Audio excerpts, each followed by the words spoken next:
What's going on, guys? Thanks for checking out today's video. I'm a mechanic here at Lexus, obviously, and I'm here sitting in the cold AC, and I got to thinking I could make a convenient little video for you guys to kind of help you look for issues with your AC system and try to figure out why it might not be working. There's a lot that goes with the AC system, and there's a lot of systems, a lot of individual things that can and cannot be working. I'm going to kind of go ahead and go over how to describe your problem to your mechanic and ways so you can even narrow it down yourself. I'm going to go ahead and start off by talking about the airspeed coming out of the vents. This is something you need to be kind of specific about. You need to mention if it's blowing any air out at all, and the temperature of the air coming out. So you can say, hey, my AC isn't working. That's a blanket statement. It can mean all kinds of things. If you're not having any air coming out of your vents at all, even like if you command it to turn on with your control unit, AC's on, but like no air is coming out, more than likely you have a blower motor issue. But like your compressor, your condenser, your evaporator, your dryer, like all your components could be mechanically sound. It's just your blower isn't blowing the air into the cabin of your vehicle. So like I said, if it's not working at all, more than likely blower motor. So blower motors can also make sounds if they get out of balance. They can get debris in there. They can make grinding, scraping sounds.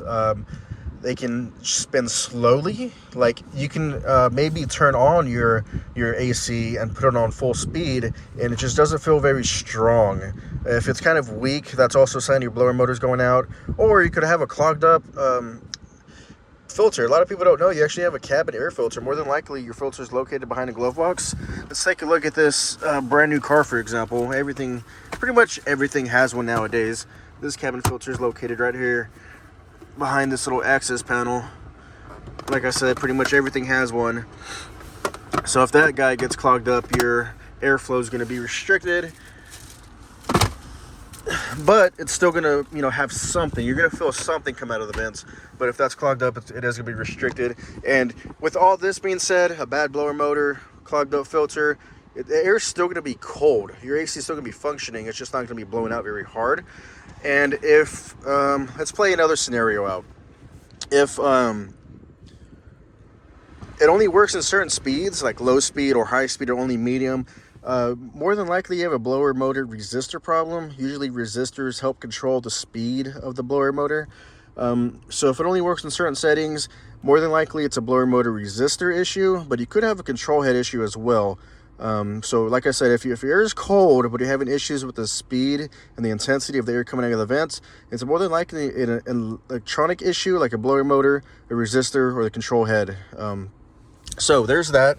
And let's see, the next thing I would look for, let's play another scenario. If I get in and the air is, I call it ambient air, or like warm. It's not as hot as the heater being on, but if it's ambient and not cooling at all, what I would do is I would actually turn the heater on to make sure that it goes from warm to hot, to see if it actually varies, if the temperature changes from the warm air you're feeling. Does it get actually even hotter when you turn the heater on? Because that tells you that the blend door actuators are operating the way they're supposed to, because sometimes it can get stuck in heat mode if your blend door actuator gets stuck in that position, because your HVAC box located behind the dash, it's full of airways, pathways. There's doors and electronic motors that control the direction of the airflow. You've got your forward facing vents, you've got your defrost vents up front, you've got your floorboard vents on the bottom of the dash. They can get stuck over time. They can wear out, get stuck in certain positions. They also blend your temperature. They allow the cold air and the hot air to blend, and that's what that's what mechanically changes the temperature of the vent, is those blend door actuators. So you can have it stuck in hot, you can have it stuck in cold, in the cold position. So let's go back a little bit. In the scenario, it was ambient and it switched to hot. That means that the actuators are working, and you might actually have an AC issue. But if it could possibly be stuck in hot. If it's stuck in hot, you go to your temperatures, you lower and raise the temperature, and you don't feel any temperature change. Your AC could be functional. It just might be stuck in a hot setting. Okay, so let's go back to the scenario of your AC being warm out of the vents, but not hot, so it's switching back and forth correctly. but the air is just not feeling the way it's supposed to feel. From there, I would pop the hood. And to be honest, at a certain point, you're going to need an AC machine. There's only so much you can diagnose and try to figure out without an AC machine. But what I would do from there is I would look at the AC compressor, because AC compressors, they have a big pulley, right? They're driven off the serpentine belt from the engine. They have a pulley, and then they have an inner clutch to be on the inside of that pulley. And you're going to want to see if that clutch is actually engaged and spinning. That tells you a lot of things. That tells you that the pressures are correct, because you have what you call low pressures and high pressures. For the compressor to actually be engaged, they have to meet certain parameters. There's a low pressure switch and a high pressure switch. If it's too low, it won't turn on. If it's too high, it'll disengage. So if it's spinning, that tells you that it has a good amount of refrigerant, that it's not overheating, it's not overcharged. It tells you a lot of things if the clutch is spinning. It's actually somewhat of a good sign if the clutch is spinning.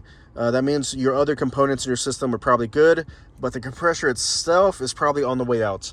To tell if the compressor is on the way out, like I said, make sure your compressor clutch is spinning and engaged. It's going to be the outer pulley spinning and the center also spinning in sync with it.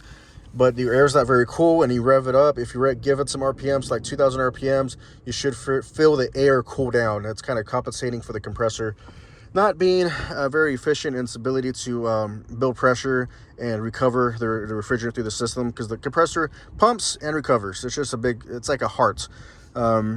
Anyways, so if the clutch is not engaged, that honestly opens up a whole nother can of worms.